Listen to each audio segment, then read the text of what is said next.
बिस्मिल्लाहिर्रहमानिर्रहीम, अस्सलामु अलैकुम। मैं हूं करामत मुगल और मेरे साथ हैं ईसा नकवी। नकवी साहब, हुकूमत तो अडयाला के इर्द गिर्द ही चक्कर काटे जा रही है, लेकिन दुनिया में बड़ी बड़ी डेवलपमेंट्स हो रही हैं। नरेंद्र मोदी अमेरिका का दौरा करके वापस आ चुके हैं और अमेरिका ने अब यूरोप में हलचल मचाना शुरू कर दी हुई है। हम भटक कहाँ गए? हम अडयाला की राहों के मुसाफिर हैं। अडयाला के इर्द गिर्द चक्कर लगा रहे हैं, अडयाला वाले को काबू करने की कोशिश कर रहे हैं, उसकी पार्टी को तोड़ने की कोशिश कर रहे हैं, अडयाला में थप्पड़ चल रहे हैं और हमारी शेर अफजल मरवत की लड़ाई चल रही है और हमारे पाकिस्तान की हुकूमत, पाकिस्तान का मीडिया, पाकिस्तान का इंटेलिजेंशिया, वो सारा उसके इर्द गिर्द घूम रहा है। अच्छा। और जिस स्पीड से चीज़ें आगे जा रही हैं, तीन चीज़ें हम मेरा ख्याल है कि डिस्कस करेंगे इस वीडियो में। एक, जो विल्सन जी, जो विल्सन ने मामला अब उसके सामने रख दिया है इमरान खान का, जो डोनाल्ड ट्रंप के 5 करीबी और सबसे टॉप के अहलकार हैं, ओहदेदार हैं उसकी नई इंतजामिया में। हमको पता है कि अमेरिकी वज़ीर ख़ारिजा Marco Rubio is one of the top officials in the United States right now.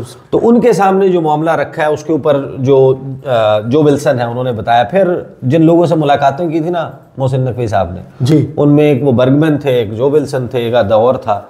तो दो विकटें गिर गई हैं दो जो है वो खुलकर इमरान खान के हवाले से सामने खड़े हुए हैं।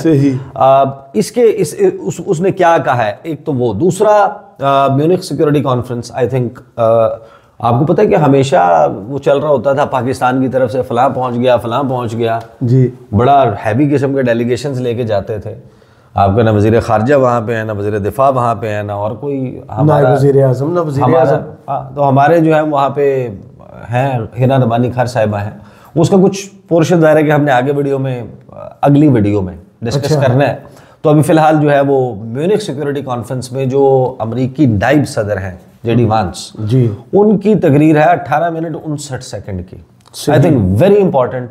और इस वक्त उस तकरीर से आपको पता चलता है कि जो ट्रंप इंतज़ामिया आई है, अमेरिका ज़ाहिर है कि दुनिया का चौधरी है और वो फॉरेन पॉलिसी डिक्टेशंस भी देता है दुनिया के ममालिक को, उनको बताता है, डिसाइड करता है। हाँ, उनको बताता है कि कैसे चलाना है। तो वो जो गुफ्तगू कर रहे हैं उससे अंदाज़ा होता है कि अभी उनके सामने जो प्लेटर रखा है वो, उसने जेडी वांस ने अपनी तकरीर शुरू की ना, उसने तकरीर शुरू करके बताया कि मैं पिछले साल आया था तो मेरा रोल ये नहीं था, मैं नाइब सदर नहीं था, उस वक्त मेरा ये एक्सपीरियंस था, मैं फ़र्स्ट टाइम आया था तो मैं अपनी वाइफ के साथ था, हम बाहर भी गए और लोगों के बारे में कुछ उसने 2-4 अच्छी बातें की और उसके बाद ज़ोरदार तालियां बजी अच्छा हॉल में।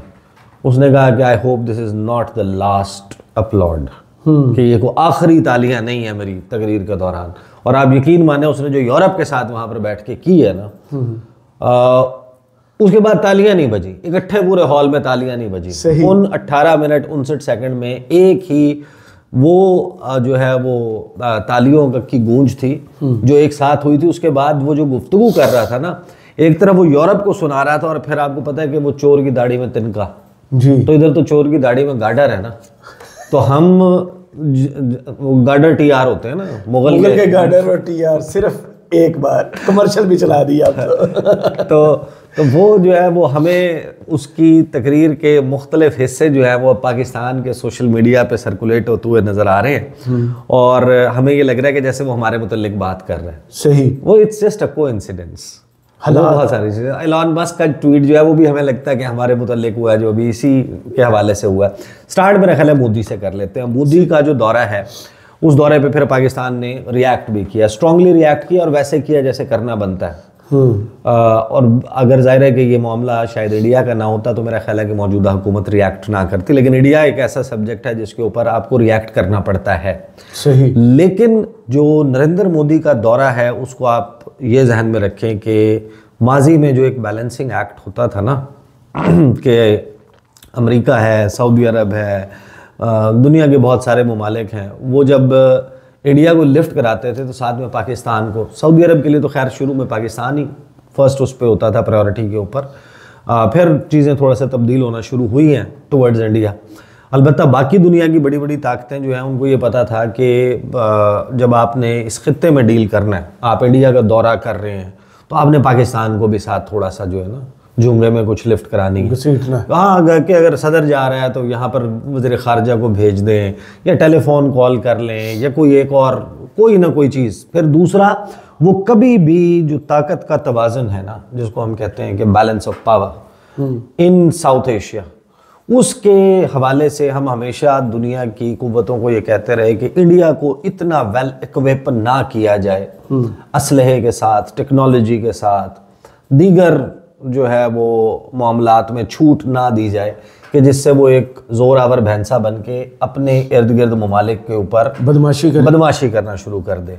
उसका ख्याल भी किसी ना किसी हद तक रखा जाता रहा, यानी कि ओपनली कम से कम ये काम नहीं किया गया था। अब तो डोनाल्ड ट्रंप ने जो इस दौरे में किया है, साइड पकड़ ली है। देखिए, हम रिएक्ट किस बात पे कर रहे हैं, हम रिएक्ट इस बात पर कर रहे हैं कि पाकिस्तान का मेंशन क्यों आया। जी, पूरा एक पैराग्राफ लिखा हाँ, कि उन्होंने पैराग्राफ लिखा हुआ है, उन्होंने मुंबई हमलों का हवाला दिया है, उन्होंने जनाब क्रॉस बॉर्डर टेररिज्म और फलां जनाब पठानकोट, इसके मेंशन हो गया है और उसमें हवाला आ गया है। तो हमने इस बात के ऊपर रिएक्ट किया। मेरा ख्याल है कि हमें असल में जिस बात पर रिएक्ट करना चाहिए ज्यादा, इस पर भी रिएक्ट करना चाहिए। और इस पर रिएक्ट करने के अलावा ये भी जहन में रखें कि यार, अगर आप कॉल आउट करना छोड़ देंगे इंडिया को, तो इंडिया अपना बयानिया, आप अपने आधे मुल्क को, बल्कि उससे भी ज्यादा को आप दहशतगर्द समझने लग गए। सही। आप क्योंकि प्रैक्टिकली पीटीआई और उसके तमाम फॉलोअर्स तो दहशतगर्द हैं मौजूदा हुकूमत के लिए। वो तो मुकदमात की फहरिस्त देख लें, हर बंदे के ऊपर आपने एंटी टेररिज्म एक्ट लगाया हुआ है। किसी का कोई भी कसूर होगा, कसूर ऐसा नहीं है कि नहीं होगा, होगा, लेकिन क्या उसका कसूर ये होगा कि उसके ऊपर एंटी टेररिज्म एक्ट लगे? तो ये तो नहीं है ना। सही। दूसरा, कुलभूषण यादव की बात किसने करनी है? इंडिया का वजीर दिफा जो है वो मुंह से बोल बोल के ये बात कहता है कि हमने बंदे घुस के मारे हैं अंदर, इलेक्शन से पहले कहा है। जी, जब वो ये बातें करते हैं, आप उसके ऊपर मुंह में दही जमा के बैठ जाते हैं, वो भी गाढ़े वाली। जी। तो फिर ये होना है उसका नतीजा। क्या हुआ था? नरेंद्र मोदी ने क्या खत लिखा था और हमने जवाब में क्यों कुछ नहीं लिखा था जब उसने टेररिज्म का तस्करा किया था? जी। शहबाज शरीफ के 2 मरतबा तबादले हुए हैं ना, उसमें उनकी लैंग्वेज देख लें, हमारी लैंग्वेज देख लें, तो आगे उन्होंने कर दिया। लेकिन दूसरी बात जो ज्यादा कंसर्न है, अमेरिका ने F-35 प्रोग्राम में ले लिया इंडिया को। जी। F-35 तैयार है। अब आप हैरान हो कि अमेरिका या डोनाल्ड ट्रंप उस स्टेज पर आ चुके हैं कि जहां पर उन्होंने चाइना को कर्टेल करने के लिए, और पाकिस्तान जो है ना वो गेहूं के साथ घिन भी पिस जाता है। सही। तो हमारा तो मामला वो हो गया। अब वो जो भी असलहा अब रशिया देता था, वो उससे लिखवाता तो नहीं था ना एंड यूजर एग्रीमेंट। जी। कि आपने ये असलहा हम आपको दे रहे हैं, आपने फलां फलां पे इस्तेमाल नहीं करना, या तो आप F-35 तैयार है, S-400 मिसाइल डिफेंस सिस्टम। अब हैरान हो जाएं आप इस बात के ऊपर कि अमेरिका इंडिया को पैम्पर करने के लिए, डोनाल्ड ट्रंप इंडिया को प्लीज करने के लिए उस नहज पर चला गया। जाहिर है कि उसका ऑब्वियस ऑब्जेक्टिव तो जो है कि चाइना को कर्टेल करना है, कंटेन करना है, चाइना का असर रसूख जो है उसको कट टू साइज करना है। सही। उसके लिए उन्होंने India as a bulwark in South Asia खड़ा कर दिया उसके खिलाफ। उसको F-35 तैयारों में लेकर आ रहा है। F-35 तैयारे obviously one of the most sophisticated, सबसे एडवांस वही है इस वक्त। ठीक है, नहीं सबसे एडवांस तो नहीं है, वो सबसे एडवांस है जो अमेरिका देता है। जी। 3 कैटेगरीज है ना, ABC। तो उसमें कुछ चीजें ऐसी होती हैं कि जो अमेरिका किसी को भी नहीं देता, अपने लिए रखता है। सही। कुछ खसूसियात जो अपग्रेडेड वर्जन होते हैं। अलबत्ता आप हैरान हो इस बात के ऊपर कि यही डोनाल्ड ट्रंप था 27 दिसंबर 2021। जी। Countering American adversaries through sanctions act, CAATSA की सैंक्शंस तुर्की पे लगाई थी। F-35 तैयारों के प्रोग्राम से तुर्की को निकाल दिया था कि ये रूस से S-400 मिसाइल डिफेंस सिस्टम ले रहा है, क्योंकि S-400 मिसाइल डिफेंस सिस्टम के साथ स्पेशलाइज्ड रडार्स आते हैं। रडार्स अपने खास रेडियस में मौजूद किसी भी चीज की इंफॉर्मेशन गैदर कर सकते हैं और वो गैदर करके ट्रांसपोर्ट बैक कर सकते हैं टू रशिया। जी। क्योंकि उनकी टेक्निकल इन्वॉल्वमेंट तो है। तो F-35 तैयारों की जो खसूसियात हैं, उसकी जो साख्त है, उसमें जो टेक्नोलॉजी इस्तेमाल हुई है, उसकी इंफॉर्मेशन लीक ना हो, इस बुनियाद के ऊपर उन्होंने तुर्की को S-400 मिसाइल डिफेंस सिस्टम की बुनियाद के ऊपर F-35 तैयारों के प्रोग्राम से निकाल दिया और S-400 मिसाइल डिफेंस सिस्टम खरीदने की पादाश में तुर्की को उन्होंने काटसा की पाबंदियां लगा दी। सही। कि रूस से जो सोफिस्टिकेटेड वेपन खरीदते हैं उसको डॉलर मिलता है, पैसा मिलता है, और वो पैसा रूस हमारे खिलाफ इस्तेमाल करता है, तो वो पाबंदियां लगा दी इसी डोनाल्ड ट्रंप ने जी। और अब नरेंद्र मोदी के दौरे के मौके पर इंडिया को F-35 प्लेन्स देने का, उस प्रोग्राम में लाने का उसने ग्रीन सिग्नल दे दिया, इंडिया दे दिया, और उसमें कोई ऐसी शर्त मौजूद नहीं है कि आपने रूस से S-400 मिसाइल डिफेंस सिस्टम जो है वो खत्म कर दें। सही। उसके होते हुए तो आप ये सोच लें कि इंडिया को इक्विप किया जा रहा है और वो जो इक्विपमेंट उसके पास आया, जो उसका जोर बढ़ता जा रहा है, तो वो ऑब्वियसली अल्टीमेटली उसकी तो कोई वो नहीं है कि पाकिस्तान के खिलाफ कुछ इस्तेमाल नहीं होगा। तो हम बिल्कुल जिसे कहते हैं ना कि अब उस स्टेज पर आ गए हैं जहाँ पर शायद हमें बहुत सारे डिसीजंस लेने होंगे। ये दाखिली सियासी लड़ाई जो है वो अब निकल रही है। आपने रिएक्ट कर दिया उसके ऊपर, आपने कहा कि ये अनफॉर्चुनेट है, ऐसा नहीं होता, ये डिप्लोमेटिक नॉर्म्स के खिलाफ है, पाकिस्तान के मुतल्लिक हम इतना कोऑपरेट कर रहे हैं अमेरिका के साथ काउंटर टेररिज्म एफर्ट्स में, इस सब में आपने लंबा चौड़ा बयान तो दे दिया। ये बयान मेरे सामने मौजूद है, लेकिन इस बयान को आप सामने रख लें। वो जो हेट क्राइम्स अगेंस्ट मुस्लिम्स हैं और अदर माइनॉरिटीज़ हैं इंडिया के, और इंडिया उनके लिए सेफ हेवन है, ये बातें अब अगर सिर्फ और सिर्फ आपके फॉरेन ऑफिस की एक रिएक्शनरी प्रेस रिलीज में आएंगी तो इससे तो बात नहीं बनेगी ना। सही। आपके फॉरेन मिनिस्टर, आपके डिफेंस मिनिस्टर, आपके प्राइम मिनिस्टर, आपके नायब वज़ीर आज़म, आपके सदर पिछले 3 साल में, 3.5 साल में इन्होंने अगर 3000 स्टेटमेंट्स इमरान खान के खिलाफ दिए हैं ना, तो उसका 1% भी इन्होंने इंडिया के खिलाफ नहीं दी। अच्छा। हाँ, मुंह में दही जमा के बैठे होते हैं। आप बताएं ना, हर स्टेटमेंट ही इमरान, यानी आपको वज़ीर आज़म शहबाज शरीफ ने आखिरी मरतबा इंडिया के ऊपर किसी इवेंट, ख़ास इवेंट का इंतज़ार कि कश्मीर का डे आएगा तो हम 2 जुमले बोल देंगे, उसके अलावा आपने देखा है कि इन्होंने कोई बात की है? मैंने तो नहीं देखा, बिल्कुल भी नहीं।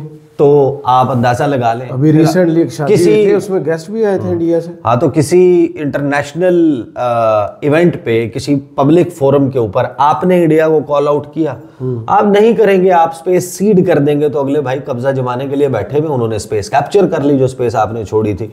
आपकी प्रायोरिटीज मिसप्लेस हो गई हैं। आपके लिए सबसे बड़ा मसला इमरान खान है, आपके लिए मसला ना पाकिस्तान है, ना पाकिस्तान का मौक़िफ़ है, तो फिर आपके साथ क्या कर सकते हैं? अनफॉर्चुनेट है। शहबाज शरीफ साहब, नवाज शरीफ साहब हो तो वैसे भी उनकी हमेशा से इंडिया के हवाले से हो रही है, लेकिन अगर इसके बदले में रेसिप्रोसिटी भी मिल जाए ना, कि वो बदले में आपके साथ उतने ही अच्छे हो जाए जितने अच्छे आप हो गए हैं, अच्छे बच्चे बन गए हैं ना, वो जवाब में आपके लिए अच्छे बन जाए, फिर भी ठीक है। सही। मसला ये है कि आप स्पेस सीड करते जा रहे हैं, वो स्पेस को कैप्चर करते जा रहे हैं। अब आ जाए, ये हो गया। फिर जो विल्सन ने ट्वीट किया। अच्छा, वो ट्वीट्स कर रहे हैं, वो पहले उन्होंने कहा कि मैं कोई लॉ लेके आ रहा हूँ, कानून लेकर आ रहा हूँ, दाखिले वाली पाकिस्तान डेमोक्रेसी एक्ट। अब उस पर कब वो पेश होता है, उस पर कितने, उसके ऊपर वोटिंग वगैरह क्या होती है, पाबंदियाँ लगती हैं नहीं लगती, उस बात से हटकर he is actively working.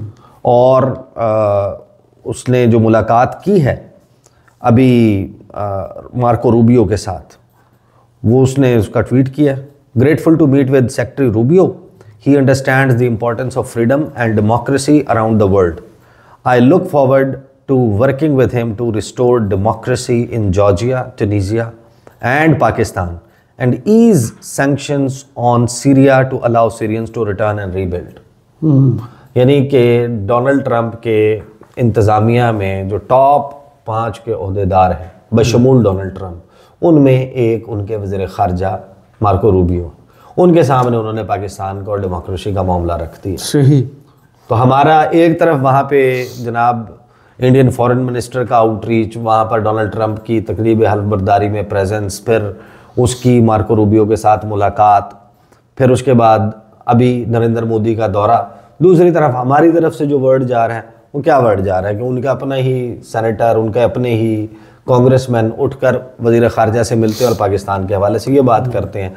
Arif Alvi वहाँ पर मौजूद हैं, वो बर्गमैन से मुलाकात कर रहे हैं, वो वहाँ पर जाके उधर हॉलीडे इन में मुलाकातें कर रहे हैं, सेनेटर वहाँ पर कांग्रेसमैन के सामने पाकिस्तान का मामला रखा जा रहा है, तो हमें खुद अंदाज़ा होना चाहिए हमारी जो मिसप्लेस प्रायोरिटीज़ हैं उनकी वजह से ये चीज़ इवेंचुअली डाउन द लाइन कितना बड़ा असर डालेगी। आपका कोई राब्ता इस्टेब्लिश नहीं हुआ नई अमेरिकी इंतज़ामिया से, आपको एक फ़ोन कॉल ही आ जाती है। ये तो रिसीविंग एंड पे बैठे हुए थे ना कि इमरान खान के लिए शायद कॉल। हाँ, तो आपकी ये सूरत हाल चल रही है। फिर आप जाकर उनकी गुफ्तगू का अंदाज सुन लें म्यूनिख सिक्योरिटी कॉन्फ्रेंस में, वो सुना जेडी वैंस जो है वो यूरोपियंस को रहा है, लेकिन सानू लग रहा है साढ़े ना, हमें लग रहा है कि भाई हमारा तो अपनी दाढ़ी में तिनका है, तो हमें नजर आ रहा है कि हमारे मुतालिक वो, अब मैं मुझे पूरा वाकया भूल गया, लेकिन वो राहत इंदौरी का है ना, हाँ, कि उसने कहा था कि नेता बड़े चोर है, करप्शन के बारे में तो पुलिस पकड़ने के लिए आ गई, तो उसने कहा मैंने कौन सा भारत के बारे में लिखा है, हो सकता है मैं पाकिस्तान की बात कर रहा हूँ, हो सकता है मैं बांग्लादेश की बात कर रहा हूँ। उसने कहा नहीं, हमें नहीं पता कि किसके नेता चोर। जवाब दिया था, सानू नहीं पता केड़े मुल्क दे नेता चोर ने। हाँ, नहीं पंजाबी में नहीं जवाब, नहीं मैंने पंजाबी में दिया, आपने पंजाबी में दिया। तो वो जेडी वांस जो है वो ब्रेग्जिट के बाद बरतानिया की सूरत हाल, वो जो है मुख्तलिफ इलेक्शंस के बारे में गुफ्तगू कर रहा है, रोमानिया के इलेक्शंस के बारे में कि उन्होंने पूरा इलेक्शन ही कैंसिल कर दिया। इल्ज़ाम ये था कि कई हज़ार hundreds of thousands of dollars रूस ने लगाए उनके इलेक्शंस पे असरअंदाज होने के लिए, तो उन्होंने इलेक्शन वो कर दिए। वो उन फॉल्ट लाइन्स की बात कर रहा है, वो वहाँ पर फ्रीडम ऑफ एक्सप्रेशन जो है उसके मामले पर बात कर रहा है। फिर वो ये कह रहा है कि अगर लोग इलेक्ट कर रहे हैं, किसी को भी इलेक्ट कर रहे हैं, एम्पावर कर रहे हैं, तो ये कोई तरीका नहीं है डिसेंट से, इख्तलाफ राय से और लोगों की जमहूर की आवाज़ को दबाने के लिए कि आपको अपने पॉलिटिकल ओपोनेंट को उठा के जेल में डाल दें। जी, अब वो एक जुमला बोलता जा रहा है, और फिर वो कहता है कि फायरबॉल्स के बारे में बात करता है। फिर एलॉन मस्क उस फायरबॉल के बारे में उसकी मैं कुछ गुफ्तगू सुनवा देता हूँ, उसने जो गुफ्तगू की जेडी वैंस ने, वो एक जुमला ऐसा लगता है कि हमें लगता है कि हमारे मुतल्लिक बात कर रहा है, लेकिन दुनिया के लिए उनकी पॉलिसी ये है। They're voting for political leaders who promise to put an end to out of control migration. Now, I happen to agree with a lot of these concerns, but you don't have to agree with me. I just think that people care about their homes, they care about their dreams, they care about their safety and their capacity to provide for themselves and their children. And they're smart. I think this is one of the most important things I've learned in my brief time in politics. Contrary to what you might hear a couple mountains over in Davos, the citizens of all of our nations don't generally think of themselves as educated animals or as interchangeable cogs of a global economy. And it's hardly surprising that they don't want to be shuffled about or relentlessly ignored by their leaders. It is the business of democracy to adjudicate these big questions at the ballot box.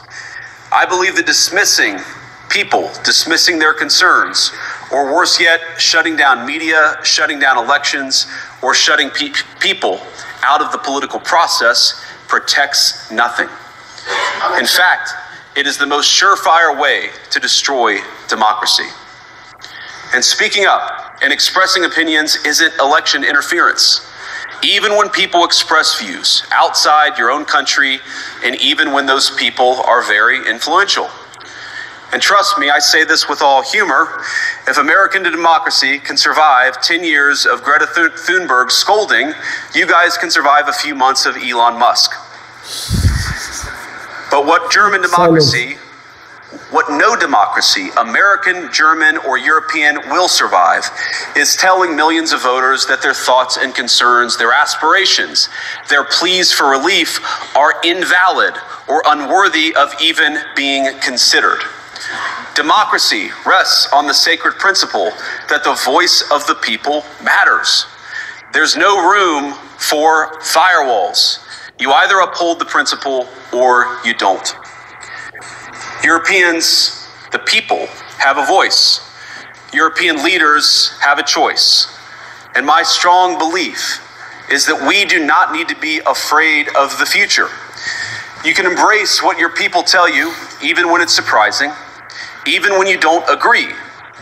And if you do so, you can face the future with certainty and with confidence, knowing that the nation stands behind each of you. And that, to me, is the great magic of democracy. It's not in these stone buildings or beautiful hotels. It's not even in the great institutions that we have built together as a shared society. To believe and he goes on and on and on, और वहां पर सामने सन्नाटा, silence, खामोशी। लेकिन अब जब आप इसको सुनते हैं, वो बैलेट बॉक्स की बात कर रहा है, वो इलेक्शन की बात कर रहा है, वो लोगों की राय, मैंडेट चोरी की बात कर रहा है, वो लोगों की राय के मैटर करने की बात कर रहा है। अभी दरमियान में वो ज़ाहिर है कि इतनी लंबी तकरीर है, उसमें एग्जैक्ट वो फाइंड आउट करना जहाँ पे वो कह रहा है कि अपने पॉलिटिकल ओपोनेंट्स को जेल में डालना, उनके ऊपर इस किस्म के चार्जेस लगाना, नो रूम फॉर फायरवॉल्स, और नो रूम फॉर फायरवॉल्स को म्यूजिक के साथ ड्रामेटाइज करके इलॉन मस्क ने उसको जनाब ट्वीट किया है। अब यूरोपियंस जो है उनको उनमें खलबली मची हुई है, उनको लगता है कि वो सऊदी अरब में कुछ लोग पहुंचे हुए हैं और वहाँ पर रशियंस और अमेरिकन की बैकडोर स्टार्ट हो चुकी है, जो चीज़ें उसमें नहीं है, और सऊदी अरब मोस्ट प्रोबेबली होस्ट करने जा रहा है। डोनाल्ड ट्रंप आएंगे, उधर से पुतिन आएगा, और वहाँ पर कोई यूक्रेन के हवाले से उनकी मुलाकात होके कोई सेटलमेंट और उस तरफ जा सकते हैं, उनका आपस में तस्फिया हो सकता है। यूरोपियंस कहते हैं हम कहाँ हैं इसमें। अब ये सूरत हाल चल रही है पूरी दुनिया में, और अमेरिका का जो पॉइंट ऑफ व्यू है, अगर वो यूरोप के हवाले से या डेमोक्रेसीज के हवाले से ये रख रहे हैं, कल से मुराद ये है कि इन टाइम्स टू कम, अगले चंद हफ्तों में जब डेमोक्रेसी इंडेक्स की रिपोर्ट आएगी और पाकिस्तान ऑलरेडी आमरियत, जमहूरियत, hybrid pro max, authoritarian regimes में आ चुके, अब वो हमें उठा के कहाँ डालेंगे, तो आपके साथ कैसा डील कर लेंगे। फिर वही होगा कि मोदी की स्पेस बनेगी, वो जाएंगे, वो जाके करेंगे अपने मुआहदे और सब कुछ। हमने अपने इंटरेस्ट में क्या चीज़ सामने रखनी है, ये फैसला हम नहीं करना है। सही, बहुत शुक्रिया ईसा नकवी आपके तजिए का। कमेंट्स बॉक्स में ज़रूर बताइएगा ये वीडियो आपको कैसी लगी। इजाज़त दीजिए, अल्लाह हाफ़िज़।